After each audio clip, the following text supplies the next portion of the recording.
Врачи республиканского кардиодиспансера в числе первых в стране применили новый отечественный препарат для лечения больного сердца. Об уникальной разработке и ее применении расскажет Татьяна Иванова. Николаю Якушкину 63. В последние годы стало подводить сердце. Постоянный прием лекарств не всегда давал эффект. Стало появляться сильное сердцебиение. Я чувствовал слабость при работе. Минуту, 2-3 поработаешь, а потом весь потный, опять все поменяешь, опять поработаешь, опять потный.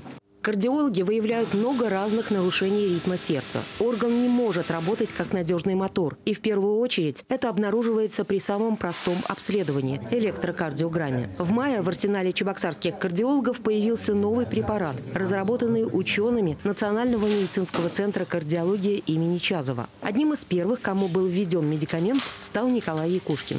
Врачи внимательно наблюдали за больным. Мерцательная аритмия, тахисистолическая форма. После введения препарата прошло 1,5 месяца. На данном ЭКГ уже мы видим явные четкие зубцы П и интервалы РР одинаковые. Ритм восстановился. Когда начинается сбой ритма, зачастую только хирургические методы лечения могут помочь больному. Это имплантация различных антиаритмических устройств или катетерная аблация тахиаритмий. То, что проводят чебоксарские кардиохирурги. Фибрилляция предсердия – это самая частая аритмия, и вопрос удержания и восстановления ритма, он очень острый.